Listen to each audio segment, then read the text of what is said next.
Hello and welcome back to Project 380. In this video I'm installing a fuel pump hardwiring kit from Deatschwerks.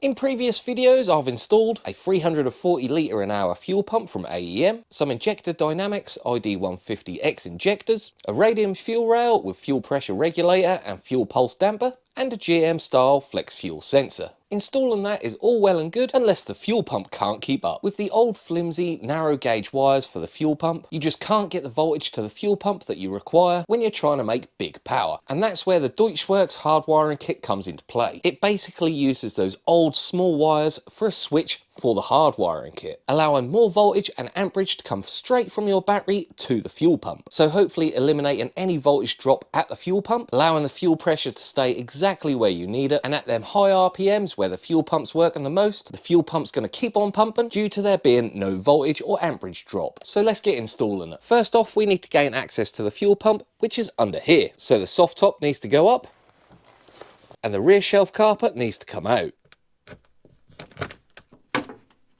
Well, that was a pain to remove with the roll cage in the way, but with the carpet out, we can now gain access to this panel here. Underneath this is the fuel tank, and that's just held on with 6 screws.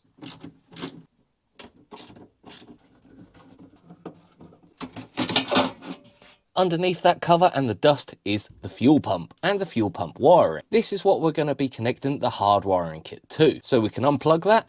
But I want more wiring to play with, so I'm going to remove this rear shelf as well. And that reveals a grommet where the fuel pump wiring goes through the chassis to the fuel tank. So I'm just going to prise that grommet out. Now we've got loads of length of wire to play with. I'm going to remove the insulation on top of those wires so I can chop and join where I need to. And that has revealed 4 wires. 2 smaller ones, which are for your fuel level sensor, you really don't want to touch them, and 2 thicker ones, which are for the fuel pump. A black, which is the ground, and a red and blue, which is your positive. Now this colour may vary on different models, so check your wiring diagram first. Now for the Deatschwerks hardwiring kit itself, as you can see, we've got a relay with 4 wires, and a good length of positive and ground cable, with an inline fuse. But this is the bit we're going to be concentrating on for the minute, the relay side of it. As you can see, we've got a positive and a ground cable, and a blue and a yellow cable. And they are noticeably thicker than the original wires, so they should be able to carry a lot more current. More than ideal for the heavy load we're going to be putting this fuel pump under. The blue is our trigger wire, and the yellow is our new wire that's going to go to the pump. But this may vary, so make sure you read the instructions in your kit first. So we need to join this with this. And I'm going to start with the main power wire to the fuel pump. We're basically going to be using the relay kit as a heavy duty inline switch for this power wire. So I'm going to cut fairly close to the connector and strip both ends. For the end closest to the plug that goes straight into the fuel pump, I'm going to connect the yellow wire with a yellow butt connector. Then the blue wire into the other part of the wire that we've cut that leads into the car's loom.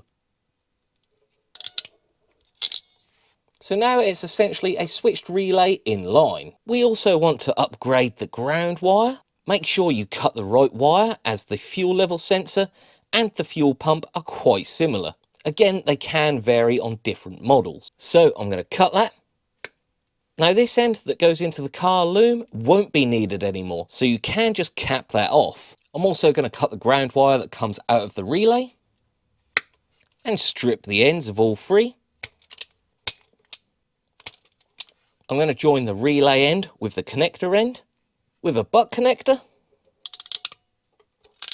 and rejoin it with the heavy duty ground wire. I'm happy with all those connections, and because I've used these heat shrinkable butt connectors, I'm going to heat them up and secure them down.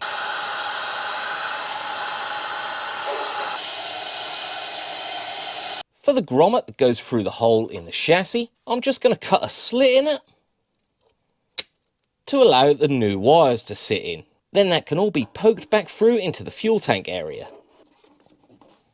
And plug it back in.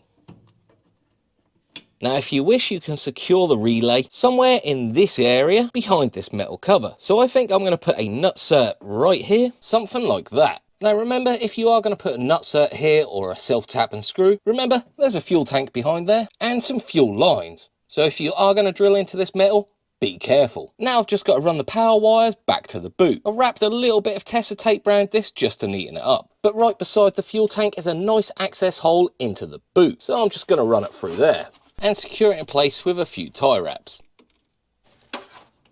As you can see, the positive lead is far too long, so I'm going to cut that down before connecting it up to the battery. But just remember, there is an inline fuse that needs to be kept, so when you cut the positive cable down, make sure to reattach this. Now of course I'm not going to be putting my inline fuse back in because of course I've made my own battery control panel with an inbuilt fuse box, so I'm just going to connect the positive lead straight up to that. Now you'd usually connect your ground lead straight to the negative side of the battery, but since I've put a chunky earth lead from the battery to this point here, I'm going to connect the ground straight to there. Something like that. And I've also gone and neatened up all the wires and tucked them away. All that's left to do is put a fuse in the fuse box. The fuse that comes with this kit is a 25 amp. If you are using a fuse box like me, give that a little label so you know what the fuse does. And that's the fuel pump hardwiring kit all installed. Now it's time to test it, but I'm missing a couple of key components.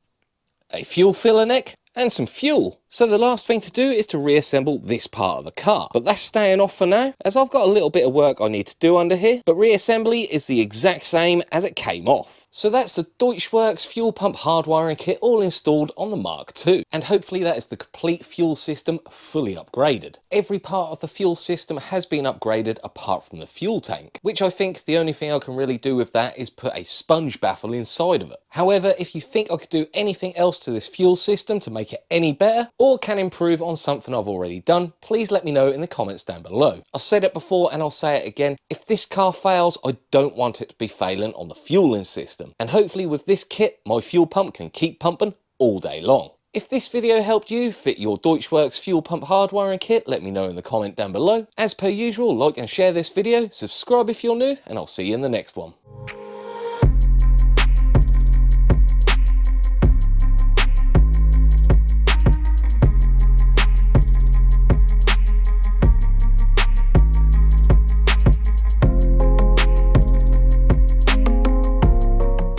Chunky